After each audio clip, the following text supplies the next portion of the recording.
Hello, BookTube. Well, as you can see, for the second week in a row, I have a big brain as a guest. This is Hannah from Hannah's Books. A lot of you will already know that. Hello. I'll leave a link to her channel down below. She's visiting me and the Bean here at Hyde Cottage. A little bit of a different background behind there. And despite having made many BookTube videos, Hannah is uncomfortable with off-the-cuff discussions and commentary. In case you're wondering, my friend Sam is the same way. He is also a little bit uncomfortable with that sort of thing. Needless to say, after 4,000 videos, I don't understand that. There's nothing I like better than talking. But she decided to introduce structure into what would otherwise be a ramble fest in which we mostly just slander Brian at Bookish. Indeed. He's the worst. You just know that someday he's going to be the person on the other side of that. And then what will I do? He'll make fun of me. So. Yes, we'll make fun of you. So she has questions for me. I have no idea what they are. And I thought we'd just go through with that. Sounds wonderful. So can I get started? Yes, but I have questions for you as well. Oh. In fact, since you're the guest, why don't I have a main question for you. Okay. How are you liking BookTube? I'm loving BookTube. It's been a really busy summer for a lot of reasons, and so I haven't gotten as many videos as I would like to get made, and haven't watched as much BookTube as I would like to watch, but it's been a phenomenal time. And I'm coming up on my 2-year anniversary in a couple of weeks.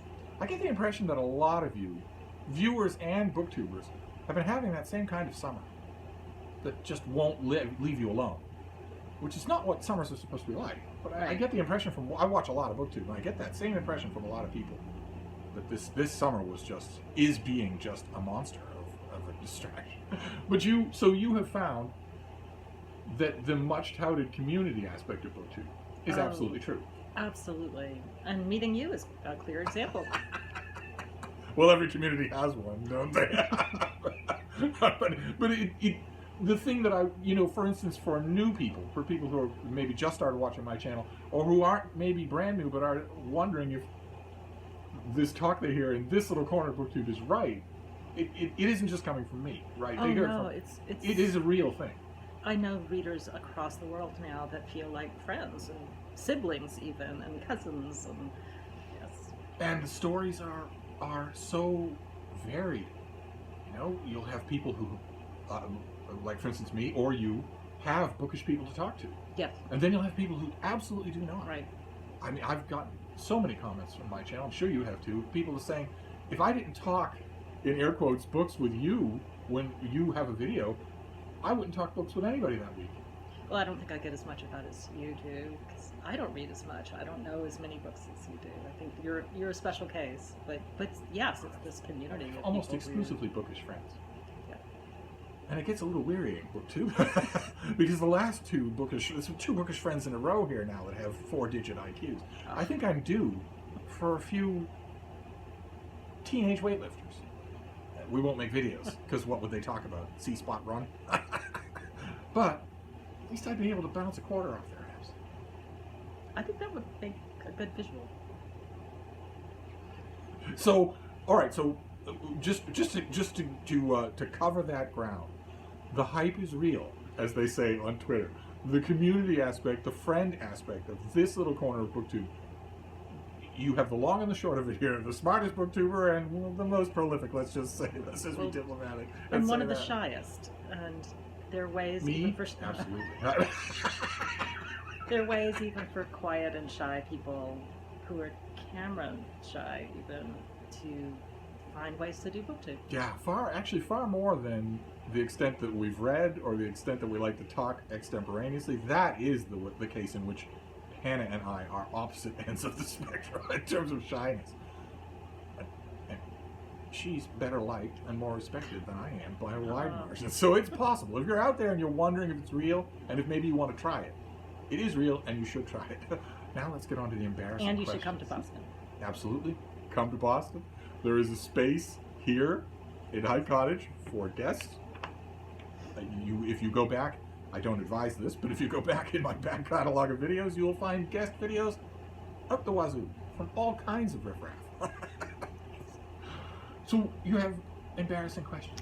Most of them are not embarrassing. Are they about only a Brian few. and bookish? None of them are about Brian, although there is one that he might answer himself. I don't know if he'll be watching. I try endlessly to block him from this channel, but it appears not to work. I'll get him in. So feel free to, I'm going to give you a series of choices. Feel free to give quick answers or to go on and explain why you make the decisions you've made. Do I get to bounce some of them back at you? Sure, Okay. you can try. All right, let's hear it then. Okay, so the first is Wilde or Wilder. That is Oscar Wilde or Thornton Wilder. Thornton Wilder. Why? Absolutely. I know I'm in the minority here on BookTube and in the reading world, but I just don't like Oscar Wilde. I just don't like him. I've read his masterworks over and over again. I've read all his minor works, and it's not a very loyal thing for someone of pure Irish descent to say, but none of it feels sincere. None of it does. And Wilder never wrote anything that wasn't sincere, sometimes painfully sincere. So, no, for me, it's no choice at all. And I don't think there are many people who would answer that question that way. Especially on BookTube. Yeah, Oscar Wilde is a darling for BookTube. But That's interesting. I've heard you talk about disliking certain authors, but that one I wouldn't even say that I dislike Wilde. Not liking as much. Well, in the case of someone like Wilde, or I guess you could say Dickens as well, it's almost like you're accused of dislike if you don't love. Right. And I don't dislike Oscar Wilde, but I don't love him. No, not at all. I don't know why. What about you? Laura Ingalls Wilder. Oh! Oh my. Did you read Prairie Fires? The I biography? haven't yet. It's on my shelf though. It's so good. As So are too many books I haven't read yet. the paperback has some sexy blurbs. I will go check out the. I don't think I've looked at the birds yet. I assume it's one of our Do you have a paperback? 28-year-olds. Yes. Yeah, it's a handsome 28-year-old. Excellent. After much fighting with his editor, who didn't want to run the piece at all, Really? didn't think the book was. Isn't she a kid's author? That sort of thing. Prairie Fires, the biography of her, definitely shows you someone who was not just a kid's writer, which is terrific. Interesting. Okay, George Eliot or T.S. Eliot? No contest whatsoever. George Eliot. No contest whatsoever. And that is also, Oscar Wilde was a little disloyal for me on a couple of counts. He also favored muscular teenagers, and he is also of Irish descent, and so it feels disloyal for me not to like him. And the same thing is true when I prefer George Eliot to T.S. Eliot, because T.S. Eliot was New England royalty. But George Eliot is George Eliot. George Eliot is an island unto herself, a nation unto herself. Right? Just one of the only writers where I was going to say everything she wrote I love. That isn't true. There are some books, a couple of them, that are dead snoozers. Which ones? I don't want to say because Jen, insert literary pun here, still lingers around the fringes of BookTube. She doesn't make videos anymore, but one of George Eliot's very worst snoozers is her favorite book. And when she was a guest in this very room, in that very chair, well, She fell asleep over it. the look on her face was not very nice when I started ribbing a couple of George Eliot's more wooden books. And I do hope you're not talking about Adam Bede. We can agree that Middlemarch is a great book. Yes. There you go. Like Kim at Middle of the Book March has definitely led a whole lot of booktubers through a lot of really great George Eliot this year. There's another problem child. I'm raising a Spock eyebrow in Kim's general direction. Okay, Thomas Wolfe or Virginia Woolf? Again, no contest whatsoever, and I love Thomas Wolfe. But Virginia Woolf towers over everything. Towers over all. I have to go back all the way to Murasaki Shikabue. She towers over all. And I don't just, we have both just read the annotated Mrs. Dalloway, the new annotated Mrs. Dalloway, which is a feast. I mean, it really is. It's a new volume from W.W. Norton. I don't know if we saw it on this channel, but The annotations, you know how you have the text on one side, the annotations on the other. They made the decision that I really love in an annotated edition to give the annotations a different color of ink. So it really does look like a different experience. For me, one of the keys to an annotated, this is going to sound a little strange, but I think you'll know what I mean. One of the keys for me to a successful annotated edition is how easy it is for me to ignore the annotations completely and just read the book. And if it's in a different color, somehow that makes it easier. Although there's so many annotations and illustrations, as we were talking about a little earlier, it's almost Talmudic, and it's kind of hard to find the text occasionally, it is even though much it's nice information about Woolf or about the generation of any of her books, not just this book. Fascinating stuff. Her time period, I believe the book has every single photo of her that was ever taken at any angle from any time. There were photos in the annotated Mrs. Dalloway that I'd never seen before. And most of them are from the library here in Boston, Yeah. right? Which I found. But no, it's Virginia Woolf, hands down. For her fiction, for her letters, for her journals, for her translations, for her nonfiction. It's just, you name it. And she was great at it. Her translations are incredibly discerning. Her fiction gets more brilliant every time I reread it, even the novels that nobody seems to talk about. And she is the absolute reigning queen of my own profession. Book reviewing. Absolute reigning queen of that. You just got 2 volumes of her letters at the Brattle Bookshop. And I'm now going to be on the search for the next, 4 more? Yeah. But there are a lot of volumes, but they're really well done. The annotations there are really well done. So that, I'm drawing a blank now on who, is it Quentin Bell? That does, I don't think so. Well, whoever it is. I know the might version be. that you got. And the footnotes are perfect. They just carry you along. Not obtrusive, but making sure you know what all the references are. That is just great. So it's Virginia Woolf. Absolutely. No question about it. Thomas Wolfe is great, but he's not, I don't think, read anymore. I don't think people care about him anymore. I don't think a whole lot of people do, although his relationships with Maxwell Perkins definitely lead some people to him. Sometimes, yeah. Yeah. Have you ever read Wolfe? Yes. In fact, I had read some of Virginia Woolf's nonfiction, but I had only read Thomas Wolfe until fairly late in my life. I read Thomas Wolfe when I was 12, 13. It helps to live in North Carolina and South Carolina. Yeah, he's an extremely southern author. Yes. He's My dad was a usually big grouped fan. that way, but he is. You see what I mean, Booktube? I don't want to dwell on the point, but I also don't want to fly right over the fact that my esteemed guest just mentioned reading Thomas Wolfe at age 12. But not reading any Virginia Woolf fiction until last year. I'd only read nonfiction. Seriously. You'd never read any Virginia Woolf fiction until last year? Until last March. The very first Virginia Woolf I read. Wouldn't that get you kicked out of the Eggheads Club? Oh, I shouldn't say that. Sam might not have read any. I don't know, one way or another. He might. I was not reading Thomas Wolfe when I was 12. Okay. You worked in North Carolina. No, thank God. I was biting the heads off sparrows when I was 12. That's a video for another time. We'll make that one 2 hours from now when we're in our cups, and then we won't upload it. And I'm not sure I want to even hear that one. Okay, Thomas Hardy or Laurel and Hardy? That's a tough one. That's a tough one, and for the wrong reasons. I've mentioned on this channel before a few times that Thomas Hardy is one of those authors I'm perfectly willing to admit that there must be something there, but he's a bit of a booktube darling, and it doesn't work for me at all. None of it does. His poetry works better than his prose, but even there, all of it seems so... I don't want to say just morose, because that's so simple, and nothing Hardy wrote is simple. But I don't want to say just morose, but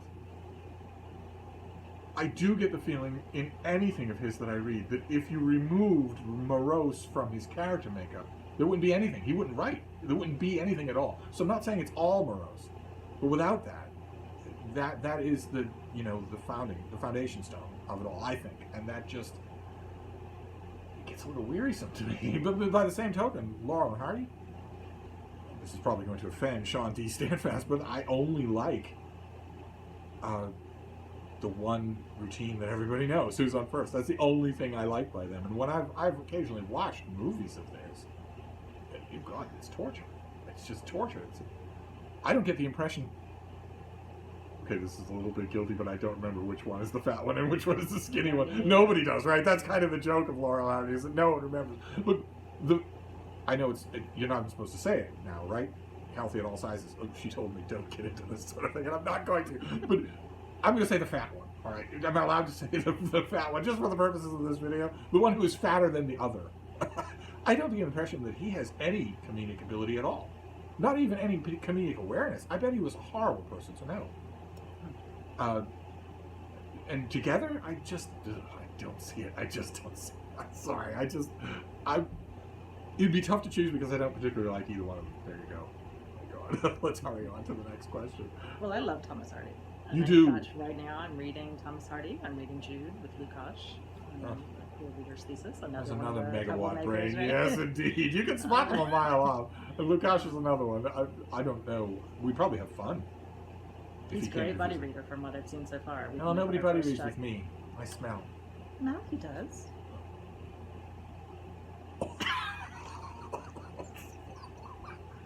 I wonder why people don't buddy read with me. Yeah, really. Okay, I think I know your answer to this one, but Charles Dickens or Emily Dickinson? Oh, these are brutal. Absolutely brutal. These are such Hannah questions. Again, Emily Dickinson is a local girl. I know everything about her. I'm supposed to love her. I don't love her. I just don't.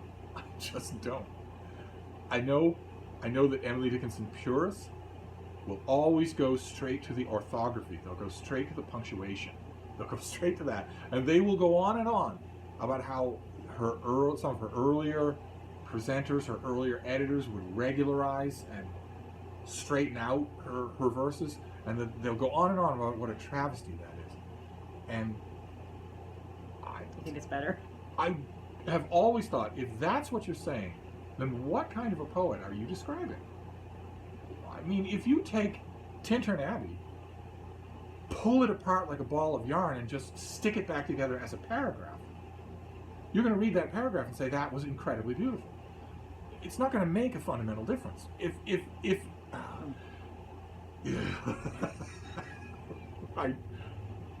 And Charles Dickens, I just talked about this on my channel. His novels are just on a wavelength. I think sometimes I'm this close to getting it and becoming a Dickens head. And I love his nonfiction, but with him I have tried so many times to get to his fiction on the playing field that his fans love. And have you ever succeeded? Do you know the charm of this author? I think I might enjoy Dickens more than you do. I really like miniseries of Dickens novels, and I keep thinking I might like some of the later Dickens, except they're also long, but I'm intimidated, so I haven't read any of the really long, big ones. But the ones that you have read, were you able? I read them, and I know that when other people reading these same words are in the presence of magic. I'm totally with you, and I am not. You don't feel. I don't dislike, but I don't love Dickens. I'm going to keep trying. But I do love Emily Dickinson. You do? Yeah. Do you have the classic one-volume? Yes, thing? and I have since I was 12. Yes. Yes, I sold so many copies of that book. So many. I have the old silver one. Yes. Yeah. Mm. Well, okay, I didn't cover myself in glory with this one either, because neither one of them is making me. You can always tell. I think on this channel you can always tell when an author, when I do feel their magic, because suddenly my whole face will light up. And yeah. Hardy, Emily Dickinson, Charles Dickens. Well, I thought I'd know a few more like that. D.H. Lawrence or Lawrence Ferlinghetti? Oh, you couldn't say Lawrence of Arabia. Oh, I should have thought of that. You can answer that. You can choose, as I did with Wilder. I don't like Ferlinghetti at all. Not in the slightest. I watched him become a phenomenon. I've watched him grow into senescence. I've watched him leave being a phenomenon and didn't see any of it at any time. D.H. Lawrence, I've said many times on this channel, I love his nonfiction. The deadline prose, like you and I write, where an editor is sitting on it. An editor is watching it in a much closer way than I guess they would with a novel. The problem I have with his novels is not that they're scatological. It's not that they're, I think, a little fly-blown in terms of their intellectual depth. It's that they are technically bad. Words repeating over and over again. Words misused. Pacing just horribly done. Characters who lapse in and out of their own character, written by their own author. Just ineptitude. Now, I don't usually, right on this, I've said this before on this channel, when I talk about authors that I don't like, I don't often mention just simple ineptitude. You'll never hear me use that word with Jonathan Franzen, for instance. Never. With D.H. Lawrence, I can't avoid it. I can't look around it. So the fiction, the stuff that, we mentioned D.H. Lawrence, do you like Lawrence? The people are wondering what you think of Sons and Lovers. And the fiction, I don't like at all. And not for the same reasons that I don't like Joyce. But the nonfiction, I just love. Are you a Ferlinghetti fan? I can't imagine. I'm not a Ferlinghetti fan. And I'm not a D.H. Lawrence fan, although I think I like D.H. Lawrence a lot more than you do. You like the novels? I like the novels. I've never read any of his nonfiction. Oh, really? Okay. But I dislike parts of his novels too, and I like Hardy a lot more. But in general, D.H. Lawrence is not my favorite author. I haven't read enough to be fully fair on that.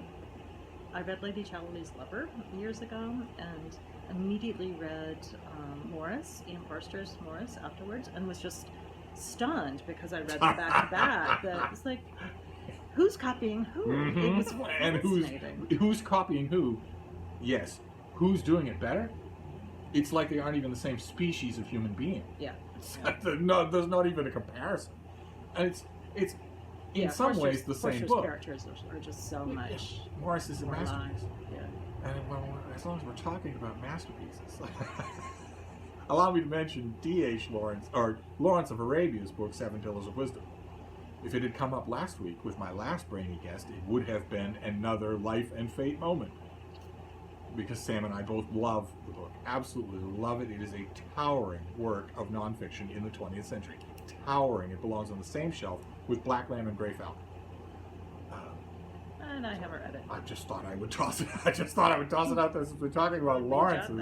I would just toss it out there. It is a brilliant, epic, incredible work. On my list. Okay.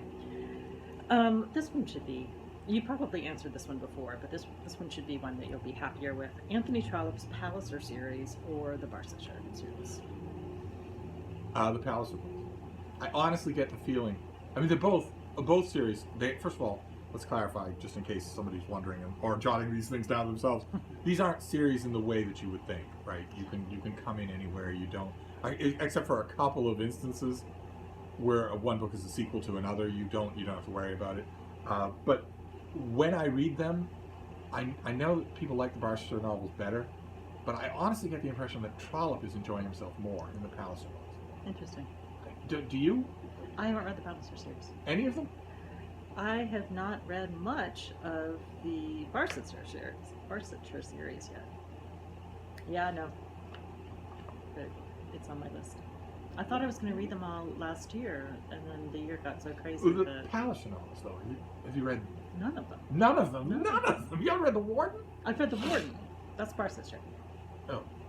I love The Warden. And right, yes. So many people talk about how The Warden is this thing you have to get through. It's short, but you have to get through it to get to the real stuff. That. Barchester Towers. They say you have to get through The Warden to get to Barchester Towers. The Warden's wonderful. I love the character. Okay, so air cello. With the Palliser books, you haven't read the Eustace Diaries. Oh. Okay, so tell me which one to start with. Should I read them in order, or? Oh, sure, read them. Yeah, sure. I mean, people's favorites wander all over the map. I think Trollope's single most powerful novel is The Prime Minister, which is sort of the pinnacle, the climax of the Palliser books. And my favorite Trollope of all the stuff that he wrote, is The Duke's Children, the last Palliser book. But I know people who have favorites all over the map. And I'm pretty sure that Sam's favorite Trollope of the ones he's read is a Barsetshire book, The Last Chronicle, which is all about a check. It's all about a check, a written check. It's all about that. It's like 1,000 pages long, and it's all about a check. Works though. Totally works. Put it on my list. All right. Let's go negative again. John Cage's Concerto for a Prepared Piano or 4 minutes 33 seconds. They're both terrible. He's a total fraud. One is quieter than the other. One is an orchestra gathering and then silence. And the name of the piece is The Length of the Silence.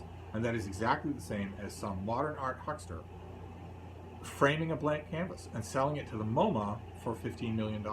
It's exactly the same thing. It's total fraud. And the only reason that the artist in either case, artist in heavy air quotes here, can get away with it is because they have built up a system whereby the critics tell the consumers, you need to be hep to what's going on.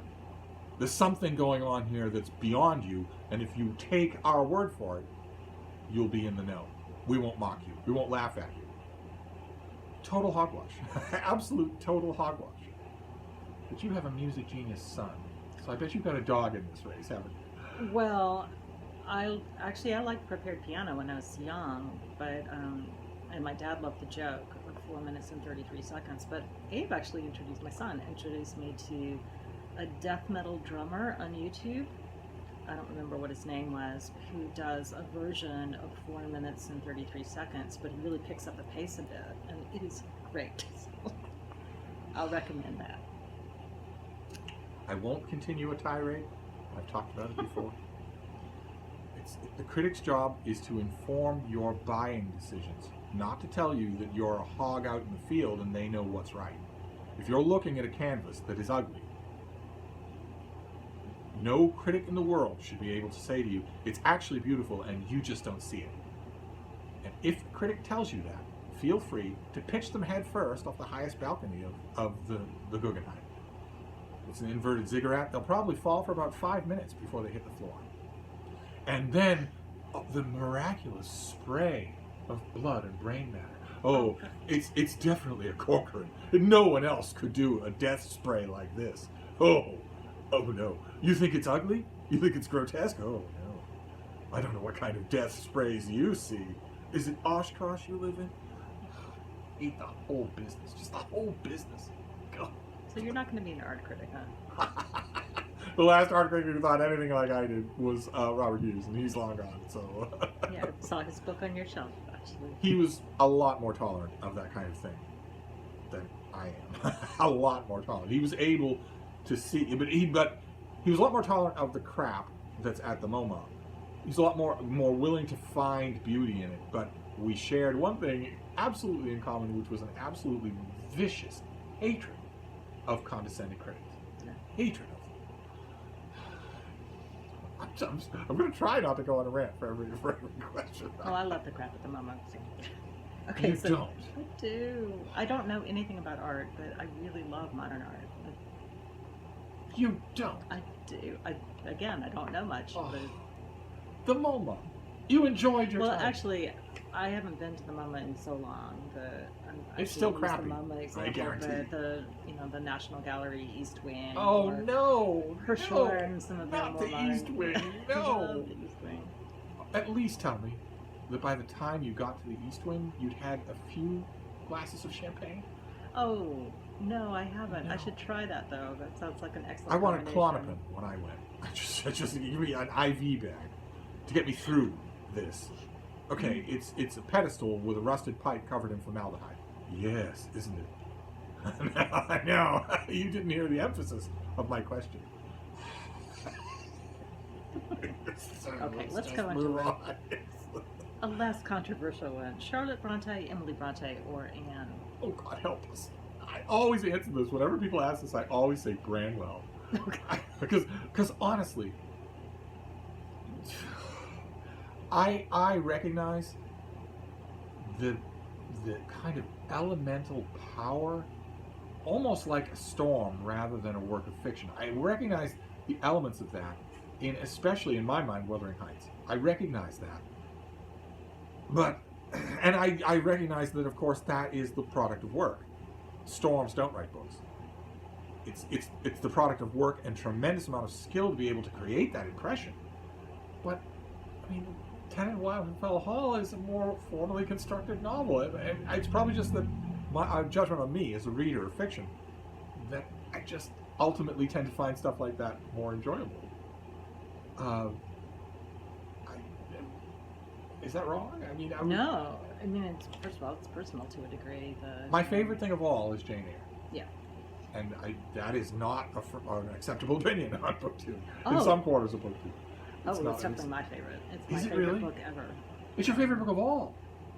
Or at least most days I would give it as my very favorite my. book. Yeah, I read it when we could talk forever. It was the first grown-up book I ever read. I was, 11, something like that, and read it and absolutely loved it. And I actually picked it up off. My mother had been a high school English teacher and then taught freshman college English. And she had all of her extra books stored on the higher shelves in my bedroom. And so periodically I would sneak down the classics that she had taught. And so I found Jane Eyre and read it and loved it, and read it again and still loved it, 20 minutes later after I finished it. And then, of course, read Emily.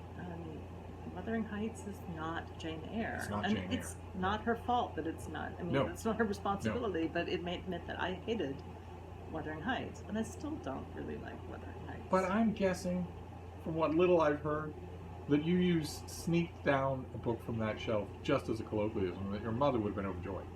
Oh, she wasn't yes. hiding those things. I do not know if she did it deliberately, but I stole her parenting trick there, and that's what I did with my own kid, is, put books in random places that were not meant for him, but that he could read. I think she was just looking for storage space, actually. So on this question, we agree completely? Yeah, on I an think we individual do. book? Yeah.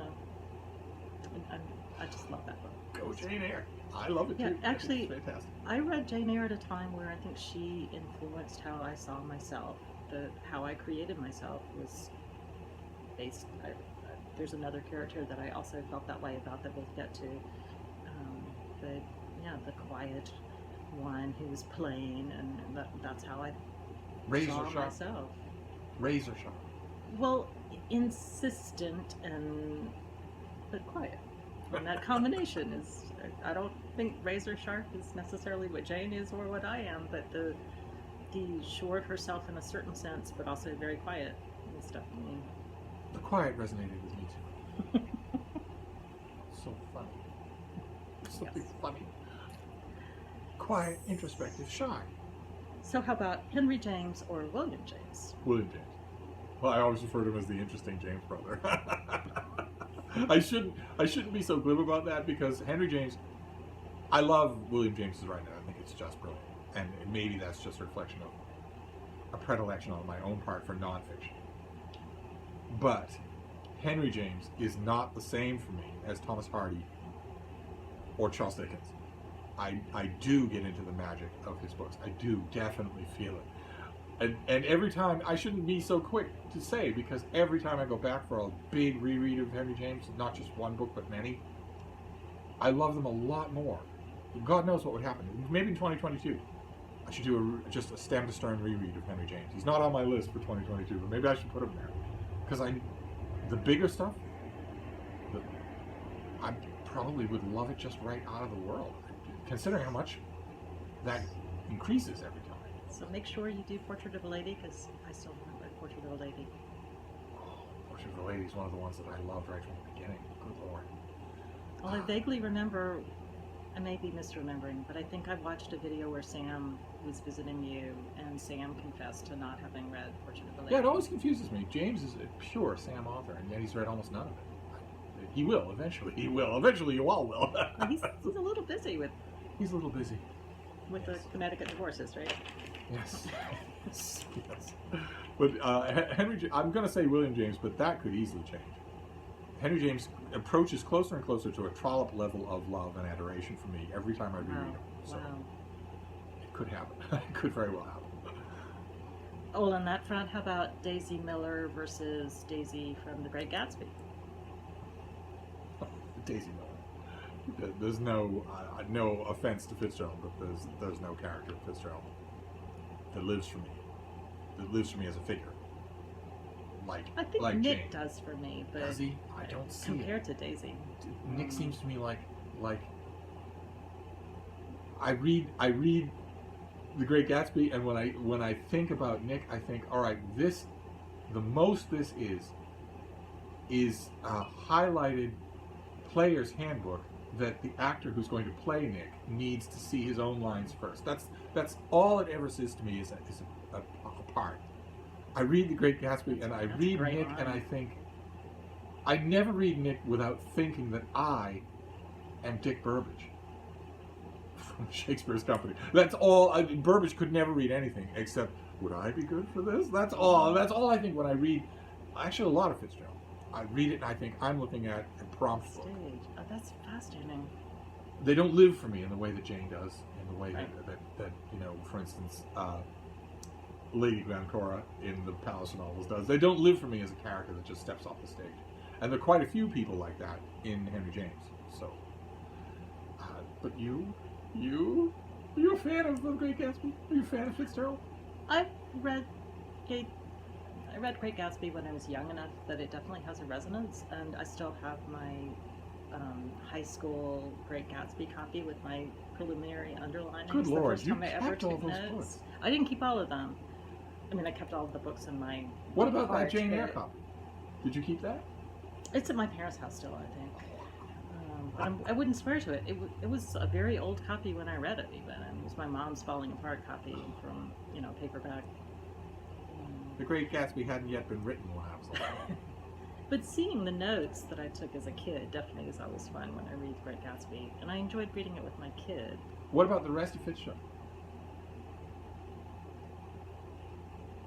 Anything that really sticks out? Not really, no. No. I haven't read I haven't read all of it, but I haven't. And what about Daisy Miller? I like Daisy Miller a lot. Yes. But again, I haven't read much James, so putting it in context is And- something I can't do.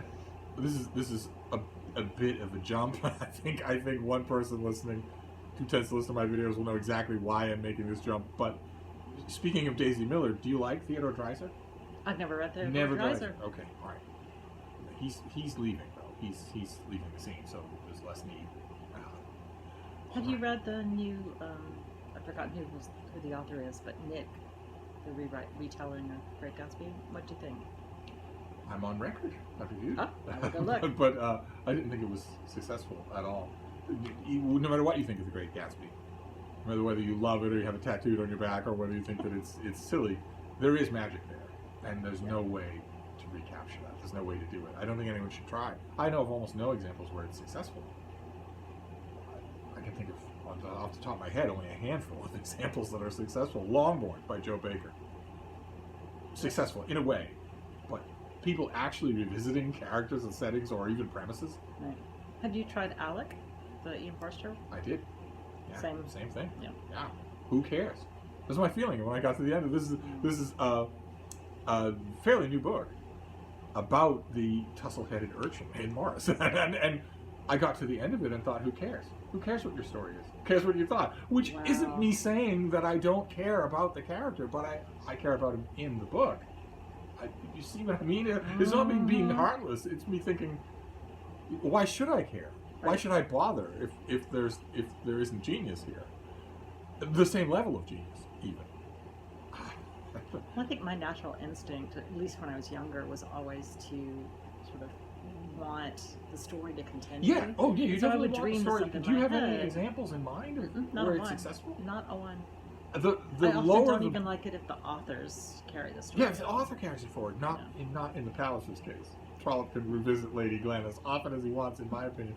But to me, the more successful that kind of pastiching or homages or whatever you want to call it, the more successful that gets is in inverse proportion to the literary quality of the original. So the science fiction author Stephen Baxter, I think is his name, wrote a sequel to War of the Worlds by H.G. Wells, and it's incredibly good. It's just fantastically good. Because War of the Worlds isn't all that good, and you can say the same thing.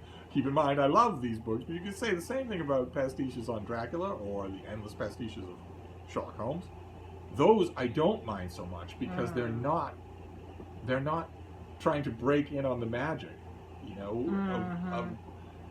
whereas I love Dracula. I love it to distraction. I also love War and Peace to distraction, and I wouldn't want to read anyone trying that with War and Peace. I know I would hate it. Well, since you brought up War of the Worlds, Notice how smoothly and diplomatically I just passed right over you asking me a have you read question. Right on my own channel. Oh, did I really? You did. Oh, I'm sorry. Yes, I know Have you read read everything. Nick? It's the tip. A new You know, release. People say a it. new release. Our People own say bailiwick. it not thinking people haven't. It's just the nice I don't way need to to dredge ask. it up. In an hour, when the wine is flowing, it's all I'll talk Yeah, about. But yeah. you don't have to watch that. Well, I'll stop being nice too. So you know. It's kind of disconcerting. The same resigned facial expression has happened now 2 times in 2 weeks, where the guest is saying, oh, I know it's coming. I swear you would enjoy coming to visit. Yes. Frida's adorable. She is. Baby, you want to be on camera and see your fans? I don't care about the humans. Ooh, ooh, ooh. She's right here. She's just, there's nowhere for her to be back here. It's all right, baby. You just sit there. So this is not a choice, but what is the difference between science, since you were talking about War of the Worlds, the difference between science fiction and fantasy? I am not a reader of either. I'm an iconoclast on the subject. I get both camps mad at me because I say there isn't a difference. I always say this: if you are extrapolating a built worldview that doesn't happen in the real world, there is a difference, of course, in terms of execution. But as far as I'm concerned, you traveling faster than light by an engine that you're going to describe for 30 tedious pages, or because Gandalf tells you to me, it's the same at heart. I always prefer, you know, just the group term SFF, just so that we're mushing it all together. But that's the only difference, is that in the system in fantasy that allows things that don't happen in the real world to happen is magic. And the system that allows things in science fiction to happen that don't happen in the real world is science, or some extrapolation. Pretend science, yeah. Pretend science, yeah. Science fiction that doesn't pretend science, so-called hard science fiction, is usually mind-numbingly tedious.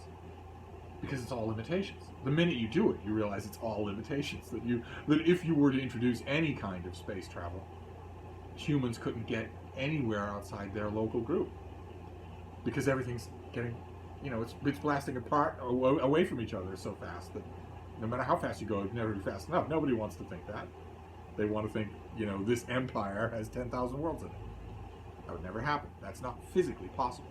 No matter how you come up with, you could have gateways.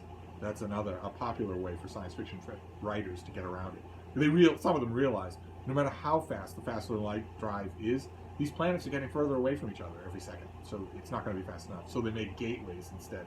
That doesn't work either. But that's the difference, as far as I see it. I haven't read it. Do you have a recommendation for a place to start reading science fiction or fantasy? Ursula Le Guin. Ursula Le Guin. Yeah, you are practically the same person, the two of you. So I would say start with Ursula Le Guin. If you read one of hers and you don't like it, then you're not going to like it. Because, yeah, Ursula Le Guin, definitely. I have read Octavia Butler, actually. You have? She would count. You must have liked her. Yes, right? very much, very much. It's unfashionable to say, of course, but Ursula Le Guin is even better at the same things. So, if you haven't read any of it, no, you should. Yeah, absolutely you should.